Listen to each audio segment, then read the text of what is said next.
Kumaran KP astrology channel தங்களை அன்புடன் வரவேற்கின்றது.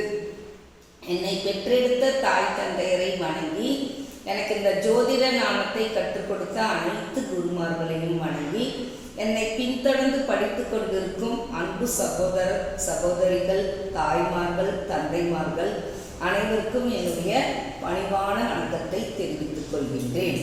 வாங்க எல்லாரும் உற்சாகமான மனநிலையுடன் இன்றைய பாடத்தை படிக்கலாம். வாங்க. இன்னைக்கு நான் எடுக்கக்கூடிய பாடம் வாஸ்து. நான் போடக்கூடிய வீடியோ 116 வாஸ்து வகுப்பு 7. இன்னைக்கு நான் என்ன தலைப்பில் பாடம் சொல்லிக் கொடுக்க வந்திருக்கேன்னா, வடமேற்கு பகுதியில் என்ன செய்யலாம், நம் வீட்டின் வடமேற்கு பகுதியில் என்ன செய்யலாம். வாங்க எல்லாரும் சந்தோஷமான மனநிலையில் இந்த பாடத்தை படிக்கலாம். இது போடக்கூடிய வீடியோ 116 வாஸ்து 7. தலைப்பு நம் வீட்டில் வடமேற்கு பகுதியில்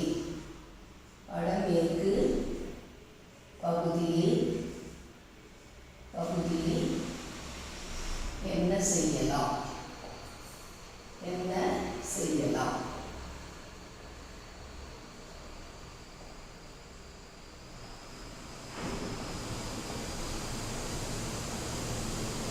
நம் வீட்டின் வடமேற்கு பகுதியில் என்ன செய்யலாம். இப்போ ஒரு லாட் எடுக்கிறேன். நான்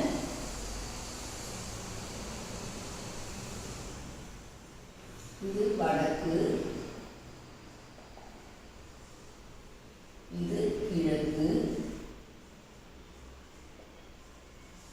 இது தெற்கு பகுதி, இது மேற்கு.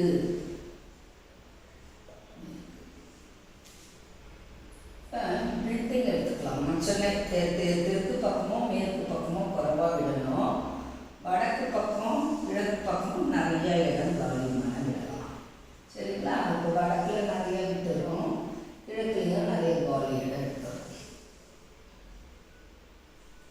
இது பில்டிங்.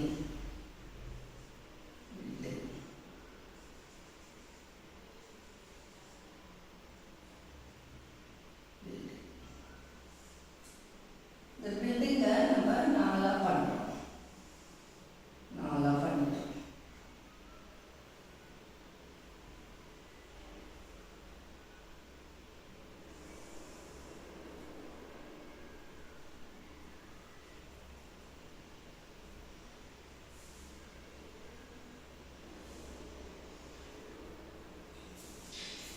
இந்த இடம் வடகிழக்கு, இந்த பகுதி வடகிழக்கு. இது இருக்குது இல்லையா, இதுதான் நம்ம வடகிழக்கு.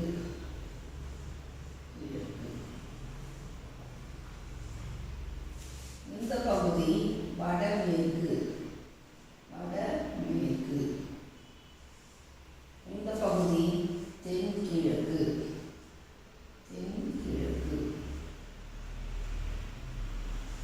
இந்த சைடு இருக்குது தென்மேற்கு. இன்னைக்கு நான் எடுக்கக்கூடிய பாடம் வடகிழக்கு பற்றி தான். நான் இன்னைக்கு வடமேற்கு பற்றி சொல்லி கொடுத்துருக்கேன். பில்டிங் இருக்கு இல்லைங்களா, இந்த பில்டிங்க்கு வெளியில் வடமேற்கு பகுதி இருக்கு இல்லையா, இந்த வடமேற்கு பகுதி, இந்த இடத்துல என்ன செய்யலாம். பில்டிங்க்கும் காம்பவுண்ட் வால்க்கும் நடுப்புற இருக்கிற வடமேற்கு பகுதியில் என்ன செய்யலான்ற பாடத்தை சொல்லி கொடுக்க வந்திருக்கேன். இப்போ பார்த்தீங்கன்னா இங்கே இந்த காம்பவுண்ட் வாலையும் நம்ம இப்போ இந்த இடத்துல நம்ம கழிவுநீர் தொட்டினா சாக்கடை, நம்ம குடிக்கிற தண்ணி, சமைக்கிற தண்ணி, பாத்திரம் கழுவுற தண்ணி, துணி துவைக்கிற தண்ணியெல்லாம் போய் சேரத்துக்கு ஒரு கழிவுநீர் தொட்டி, செப்டிக் டேங்க் சொல்லியா, கழிவுநீர் தொட்டி வைக்கிறோம். அந்த தொட்டி எப்படி வைக்கலாம்னா, வடமேற்கில் ஒரு கொஞ்சம் இடம் தள்ளி காலி மனையில் பில்டிங்கும் காம்பவுண்ட் வாலும் நடுப்புற. காம்பவுண்ட் வாலையும் தொடக்கூடாது, பில்டிங்கையும் தொடக்கூடாது. இந்த இடத்துல ஒரு கழிவு நீர் தொட்டி நம்ம கட்டிடலாம். கழிவு நீர் தொட்டி வடமேற்கு பகுதியில் வச்சிடும். கழிவு நீர் தொட்டி கட்டுறோன்னு சொன்னால் அந்த வீட்டில் வடமேற்கு பகுதியில் மட்டும்தான் கழிவுநீர் தொட்டி வரணும், சாக்கடை தண்ணியெல்லாம் போகிறதுக்கு. சரிங்களா? வடமேற்கு பகுதியில் நம்ம சாமான் கழுவுறது, துணி துவைக்கிறது, குளிக்கிறது, இந்த எல்லா இந்த தண்ணிகளும் வேஸ்ட் வாட்டரெல்லாம் அந்த போகிறதுக்கு வடமேற்கு மூலையில் பில்டிங்கும் டச் பண்ணக்கூடாது, காம்பவுண்ட் வாலையும் டச் பண்ணக்கூடாது. வடமேற்கு மூலையில் நம்ம ஒரு கழிவுநீர் தொட்டி கட்டி வைக்கிறது வாஸ்துப்பிரகார சிறப்பு. கழிவுநீர் தொட்டி வச்சிடறோம். அப்புறம் நம்ம என்ன செய்யலாம்னா, சில பேர் வடக்கு பார்த்த வீட்டாக இருந்தால் வடமேற்கு பகுதியில் அவங்க மாடி படிக்கட்டு வைக்கலாம். பில்டிங்க்கு வெளியில் மாடி படிக்கட்டு வச்சுக்கலாம். இந்த இடம் கழிவுநீர் தொட்டி வைக்கலாம். அப்புறம் ஸ்டார் கேஸ் மாடி படிக்கட்டு வச்சுக்கலாம். மாடி படிக்கட்டு வைக்கலாம். மாடி படிக்கட்டு வடமேற்கு பகுதியில் பில்டிங்க்கு வெளியில் அவுட் சைடில் மாடி படிக்கட்டு வைக்கலாம். வடமேற்கு பகுதியில் என்ன வைக்கலாம்னா கழிவுநீர் தொட்டி வைக்கலாம். சில பேர் சர்வெண்ட்டுங்கள்லாம் தங்குறதுக்கு டாய்லெட் கட்டணும்னா கூட வடமேற்கு பகுதியில் இருக்கலாம். கழிவுநீர் தொட்டி பில்டிங்க்கு வெளியில் டாய்லெட் கட்டுவாங்க, அது கூட இந்த டாய்லெட் வச்சுக்கலாம். கழிவுநீர் தொட்டி வைக்கலாம், மாடி படிக்கட்டு வைக்கலாம், டாய்லெட் செப்பரேட் டாய்லெட் வைக்கலாம். டாய்லெட் செப்பரேட் டாய்லெட் கட்டலாம். வடமேற்கு பகுதியில் சில பேர் சர்வெண்ட்டு, டிரைவர் அவங்கெல்லாம் வச்சுருப்பாங்க. அவங்க வீட்டுக்குள்ளே டாய்லெட் போகிறது பிடிக்கல அப்படின்னு சொன்னால் அவங்களுக்குன்னு வெறும் டாய்லெட் மட்டும் வடமேற்கு பகுதியில் வைப்பாங்க. அது எப்படி அந்த மூலையில் வைக்கலாம், அது எப்படின்னா காம்பவுண்ட் வாலையும் டச் பண்ணக்கூடாது, நம்ம கட்டியிருக்க பில்டிங்கையும் டச் பண்ணக்கூடாது.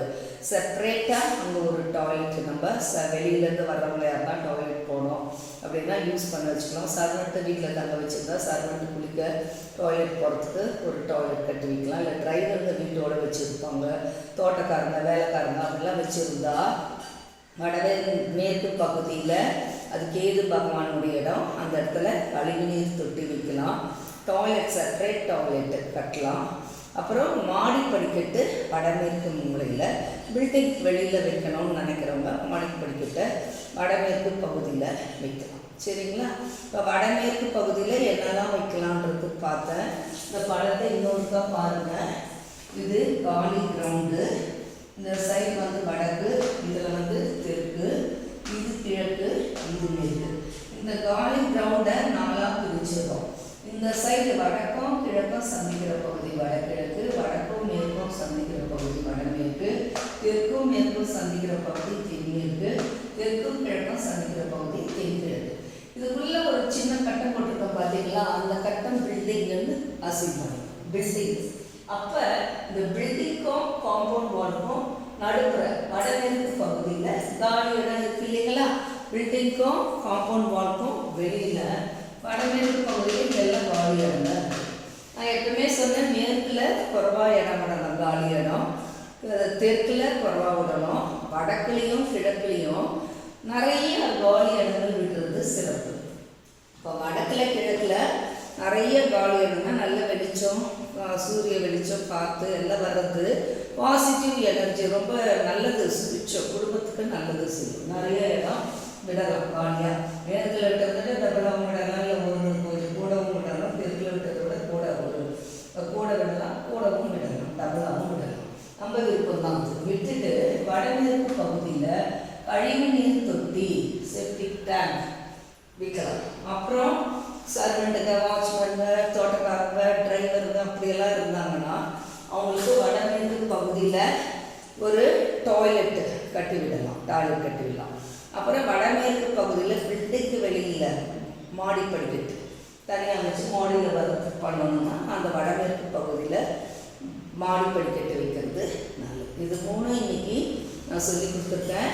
எல்லாருக்கும் ரொம்ப நல்லா புரிஞ்சிருக்கும்னு நினைக்கிறேன். வடமேற்கு பகுதியில் என்ன செய்யலாம், நம்ம பில்டிங்க்கு வெளியில் காம்பவுண்ட் வால்க்கும் நடுப்புற இருக்க வடமேற்கு பகுதியில் செப்டிக் டேங்க் கட்டும்போது நம்ம மேற்கிலேருந்து கொஞ்சம் 1 அடி 2 அடி கொஞ்சம் தள்ளி விட்டு செப்டிக் டேங்க் கட்டணும். அந்த செப்டிக் டேங்க்கு காம்பவுண்ட் காம்பவுண்ட் வாலையும் தொடக்கூடாது, நம்ம கட்டியிருக்க பில்டிங்கையும் டச் பண்ணக்கூடாது. அது ரெண்டுத்துக்கும் இடைப்பட்ட இடத்துல நம்ம கழிவுநீர் தொட்டி கட்டிடுறோம். மீதி இருக்கிற காலி இடங்களில் தென்மேற்கு பகுதியில் நம்ம வீட்டில் தங்கி வேலை பார்க்குற சர்வெண்ட்டு, குக்கு, வாட்ச்மேனு, தோட்டக்காரங்க, டிரைவர்களுக்கு அவங்க பாத்ரூம் டாய்லெட்டு கட்டணும்னா கட்டி விடலாம். இடங்கள் நிறையா இருந்துச்சுன்னா சில வீடுகளில் பில்டிங்க்கு வெளியில் காம்பவுண்ட் வாலுக்குள்ளே மாடி படிக்கட்டு வைக்கலாமா நிறைய பேர் கேட்குறாங்க. தாராளமாக வைக்கலாம். நம்ம பில்டிங் வெளில நம்ம காம்பவுண்ட் வாலுக்குள்ளவே வடமேற்கு பகுதியில் ஓப்பனாக மாடி படிக்கட்டு இருக்குது. மாடி படிக்கட்டு வச்சு முதல் மாடிக்கு போகிறதுக்கு நம்ம அழகாக படிக்கட்டு வைக்கலாம். வடமேற்கு பகுதியில் படிக்கட்டு வைக்கிறது சிறப்பு. வடமேற்கு பகுதியில் டாய்லெட் வைக்கலாம். வடமேற்கு பகுதியில் கழிவுநீர் தொட்டி கட்டலாம். அந்த தொட்டி எந்த காரணத்தை முன்னிட்டும் காம்பவுண்ட் போல் தொடக்கூடாது, கொஞ்சம் இடம் விட்டு தள்ளி கட்டணும். மேற்கு பகுதியும் தொடக்கூடாது காம்பவுண்ட் போல், வடக்கு பகுதியும் டச் பண்ணக்கூடாது காம்பவுண்ட் போல். அதே சமயத்தில் நம்மளுடைய வடமேற்கு பகுதியில் இருக்கிற பில்டிங்கையும் டச் பண்ணக்கூடாது. அப்போ அந்த பில்டிங்க்கும் காம்பவுண்ட் வாலுக்கும் இடைப்பட்ட தூரம் ஓப்பனாக இருக்கிறதுலேயே நிறைய அந்த இடத்துல நம்ம கழிவுநீர் தொட்டி கட்டணும். சில பேர் என்ன பண்ணுவாங்க, இடம் பார்த்தலன்ட்டு காம்பவுண்ட் வாலையும் பில்டிங்கும் ஒட்டி கழிவுநீர் கட்டினா அது நல்லது கிடையாது, பண்ணக்கூடாது. தாய் செவரு தள்ளி செவரு சொல்கிறலையும் அது ரெண்டுத்தையும் டச் பண்ணக்கூடாது. கொஞ்சம் இடம் முன்னாடி விட்டு அந்த காம்பவுண்ட் வாலையும் தொடங்க முன்னாடி விட்டு கேப்பில் தான் நம்ம 4 செப்டிக் கழிவுநீர் தொட்டிக்கு 4 பக்கமும் எந்த காம்பவுண்ட் வாலையும் தொடக்கூடாது. பில்டிங் செப்டியும் தொடாமல் பார்த்து பக்குவமாக கட்டணும். சரிங்களா? இந்த வீடியோ அனைவருக்கும் பிடிச்சிருக்கோன்னு நினைக்கிறேன். இந்த வீடியோ பிடிச்சிருந்தா லைக் பண்ணுங்கள், ஷேர் பண்ணுங்கள், கமெண்ட் பண்ணுங்கள், சப்ஸ்கிரைப் பண்ணுங்கள். மறக்காமல் ஆல்ன்ற பட்டனை அழுத்துங்க. அப்போ தான் நான் போடக்கூடிய பயனுள்ள வீடியோக்கள் உடனுக்குடன் உங்களுக்கு வந்து சேரும். இப்போ நண்பர்கள், உறவினர்களுக்கெல்லாம் நீங்கள் ஷேர் பண்ணிங்கன்னா இந்த பயனுள்ள கருத்துக்கள் அவங்களுக்கும் போய் சேரும். இந்த உங்களுடைய மேலான கருத்துக்களை உங்கள் கமெண்ட் பாக்ஸில் போடணுன்றது என்னுடைய அன்பான பணிவான வேண்டுதல்கள். யாருக்கும் பயப்படாமல் தைரியமாக உங்களுடைய கமெண்ட் பாக்ஸில் போடுங்க. நான் ஜோதிடம் டீச் பண்ண தான் வந்திருக்கேன். இந்த பாடம் எந்த அளவுக்கு உங்களுக்கு பிடிச்சிருக்குது, எந்த அளவுக்கு புரியுது, எந்த அளவுக்கு நன்மை பயக்குதுன்றது நீங்கள் போடக்கூடிய கமெண்ட் பாக்ஸ்லேருந்து நான் தெரிஞ்சுக்குவேன். உங்களுக்கு நல்லா புரியுறதா என்னங்கிறது எனக்கு அதில் தான் தெரியும். நீங்கள் கமெண்ட் பாக்ஸில் போடுங்க. இது நிஜத்தில் ஒவ்வொரு வீட்டுக்கும் நம் வீட்டின் வடமேற்கு பகுதியில் என்ன செய்யலாம். அப்போ ஒவ்வொரு வீட்டுக்கும் இண்டிபெண்ட் ஹவுஸ் கட்டுறாங்க இல்லையா, அவங்க எல்லாருக்குமே இந்த வீடியோ பயனுள்ளதாக இருக்கும். யாருக்காவது ஜாதகம் பார்க்கணும்னு சொன்னாலும், ஜாதகம் படிக்கணும்னு சொன்னாலும், வாஸ்து பார்க்கணும்னு சொன்னாலும், வாஸ்து படிக்கணும்னு சொன்னாலும் என்னுடைய செல் நம்பரில் தொடர்பு கொள்ளுங்கள். ஜோதிட சுடர், ஜோதிட ஆச்சாரியா, ஜோதிட கலையரசி, ஜோதிட ஆசிரியர், astro doctor L Malarvizhi, Chennai. Cell number 9404037356. இந்த செல் நம்பரில் தொடர்பு கொண்டு என்கிட்ட ஜாதகம் பார்க்கலாம், ஜாதகம் படிக்கலாம், வாஸ்து பார்க்கலாம், வாஸ்து படிக்கலாம். கட்டணம் உண்டுங்க, ஃப்ரீ கிடையாது. என்னுடைய செல் நம்பரில் தொடர்பு கொண்டு பயனடைங்க. ஜாதகம் படிக்கணும்னு விருப்பம் இருக்கவங்களும், வாஸ்து படிக்கணுன்ற விருப்பம் இருக்கவங்களும் என் செல் நம்பரில் தொடர்பு கொள்ளுங்கள். இவளுக்கு இந்த குமரன் கேபி அஸ்ட்ராலஜி என்ற யூடியூப் சேனலை சப்ஸ்கிரைப் செய்த அனைத்து அன்பு உள்ளங்களுக்கும் என் மனமார்ந்த நெஞ்சார்ந்த நன்றியை தெரிவித்துக் கொள்கின்றேன். இவ்வளோ நேரம் மிகவும் அமைதியாகவும் பொறுமையாகவும் பார்த்து கொண்டிருந்த அன்பு சகோதர சகோதரிகளுக்கும், தாய்மார்களுக்கும், தந்தைமார்களுக்கும் என்னுடைய நன்றியையும் வணக்கத்தையும் தெரிவித்துக் கொள்கிறேன். அனைவரும் இறைவன் முருகன் அருள் பெற்று வாழ்க வளமுடன். நன்றி, வணக்கம். அன்புடன் முருகன் அடிமை, astro doctor L Malarvizhi, Chennai. Cell number 9440373556.